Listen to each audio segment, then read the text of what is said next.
E me diz uma coisa, o que que hoje ainda te desafia e o que que ainda te gera medo?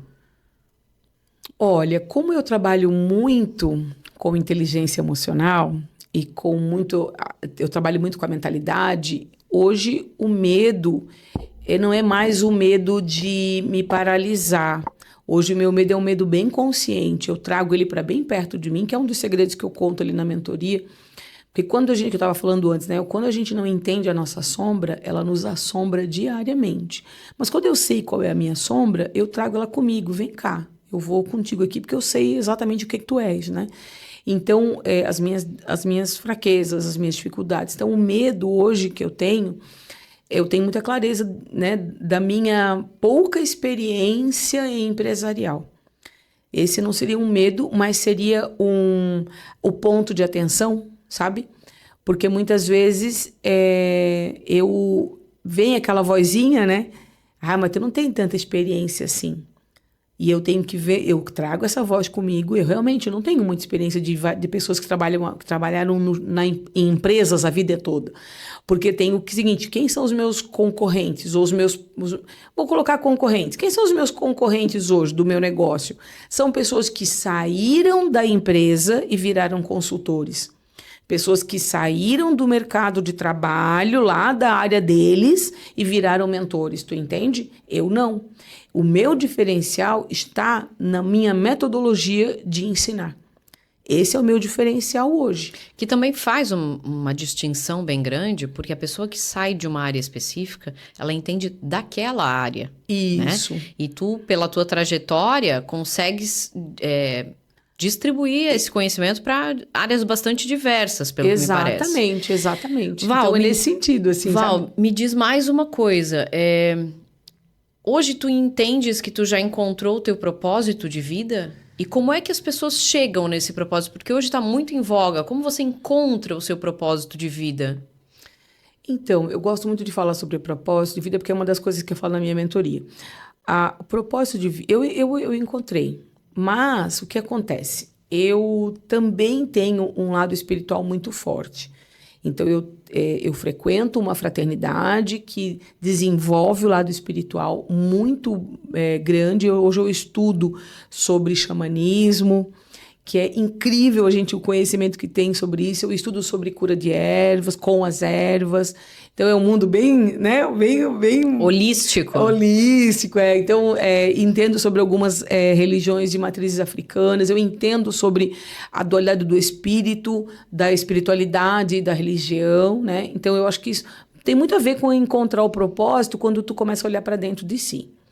Então, eu encontrei o propósito olhando para mim. Não dá para achar isso fora. As pessoas querem achar fora, né? E aí, no ponto que eu falo da minha mentoria, um dos pilares da inteligência emocional, que é o autoconhecimento. Quando eu vou a fundo no autoconhecimento, por que as pessoas não gostam muito de falar sobre o autoconhecimento? Porque elas vão encontrar sombras que elas não querem olhar. Elas vão encontrar dores que elas não querem olhar para aquelas dores. Quando eu tenho coragem de olhar para a minha dor, acolher a minha dor, abraçar, entender o porquê que eu tenho essa dor e quem sabe curá-la, eu consigo me tirar camadas e o encontro do propósito fica mais leve, fica mais tranquilo. Não é mais uma busca desenfreada para encontrar o meu propósito de vida, porque eu tenho que encontrar. Acaba se tornando natural. Natural. E esses dias eu escutei um sábio falando assim, né? Um senhorzinho falando assim: o grande propósito da nossa vida é a nossa vida. É a tua vida. Eu ouvi isso. A parte mais importante é o caminho, né? Não é o chegar. É a vida. E aí aí a pergunta que ele fez: você gosta da tua vida? Do que vai, mas eu não gosto. Mas você, quem está te obrigando a viver desta forma? A autorresponsabilidade, ela tá dentro disso, né? Então, Para você ter um autoconhecimento, você precisa desenvolver a sua autorresponsabilidade. Sim. Porque são as minhas escolhas que me trouxeram até aqui, não foi a de ninguém. Mas a minha escolha difícil, criou a minha vida. Mas é muito e as pessoas difícil. não querem enxergar isso. Mas, Dani, quer ver? Ó, o mundo, nós, a sociedade, as pessoas ao seu redor, nós, eu e você, nós não fomos ensinados a olhar para dentro. É verdade. Percebe, quando você nasceu, o bairro que você morava, a escola que você estudava, nada foi escolha tua. O seu cérebro, ele não foi ensinado a ter escolhas próprias. E ninguém está achando culpado, nem uma caça às bruxas, não. Não, até porque era uma geração muito diferente, né? Mas mesmo a assim... gente não estava lá para ser escolhida. Hoje eu até acho que existe um excesso de demanda para que as crianças escolham. Muitas coisas, né? Então, ela escolher se ela quer botar o gorro amarelo ou verde, isso tudo bem, não faz diferença. Mas a criança de 4, 5 anos escolher e determinar todas as dinâmicas da casa, isso é muito grande, é muito pesado para ela. Exato. Né? E então, a nossa mente, agora adultos, né? Estamos falando de adultos, nós não fomos ensinados a ter escolhas. Então, por isso que, como a gente não foi ensinado a ter escolhas, o nosso cérebro ele sempre terceiriza responsabilidades. Porque não nos ensinaram a ter escolhas. É uma linha muito tênue nessa questão de deixar a criança escolher as coisas, ou a nossa geração que não podia escolher nada. Precisa ter um meio termo aí para criar uma pessoa segura das suas decisões e, principalmente, o que eu vejo nos pais hoje, é a criança tem que ser responsável pela escolha. Né? Tu entende? A criança até pode escolher. A minha irmã tem um filho de 3 anos e ela fala, você tem certeza? Era o que eu falava para os meus também. Você tem certeza que você vai escolher isso? Porque se você escolher isso, você não vai ter isso. Você quer escolher isso mesmo? Você percebe quando a gente começa a trazer responsabilidade para as nossas escolhas, a gente começa a não terceirizar mais as culpas, né? Sim, com certeza. Me diz uma coisa, Val, e agora para encerrar, que a gente está aqui no teu tempo já, que conselho tu darias para Val de 20 anos ou de 30 anos atrás? Eu não me arrependo das coisas, mas quem sabe...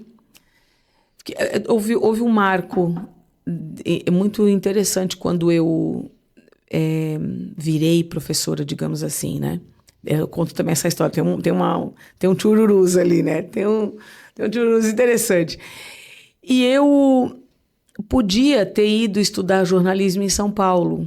Ia morar com os meus tios, ia fazer FUVEST, e eu disse não. Eu vou fazer letras aqui em Santa Catarina mesmo, e dali eu migro para jornalismo. Não migrei, fiquei em letras, né?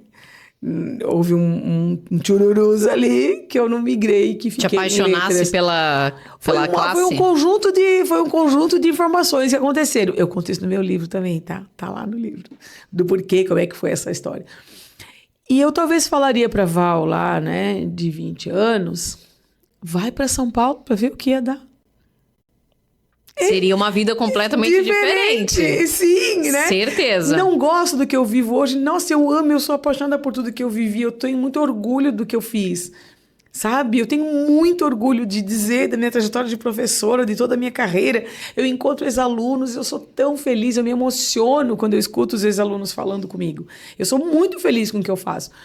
Mas e se eu tivesse ido para São Paulo fazer jornalismo? Tem situações na nossa vida que a gente tomou um caminho dentro de uma bifurcação, né? E que o outro caminho certamente seria muito diferente, né? As coisas teriam sido completamente diferentes. Mas é uma opção, né? Ou foi uma opção, não é mais, né? Talvez o conselho que eu diria para ela assim, ó, seja corajosa. Talvez a coragem dela seria porque foi uma coragem também de dizer não. Entende? Sim. Foi uma coragem. Então, eu diria assim, olha, se pudesse encontrar com ela, seja corajosa. Você tem 2 caminhos. Toma a decisão de coragem. E deixaria talvez ela mesma decidir. Sabe? E se ela decidisse pelo mesmo caminho?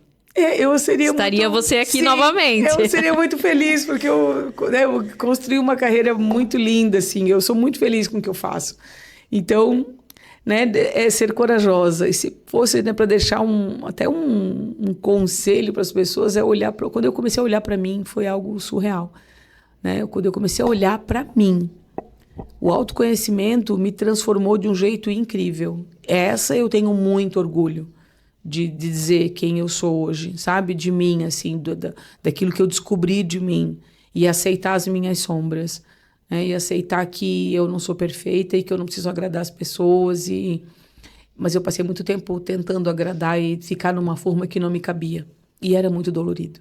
Foi muito dolorido durante muitos anos.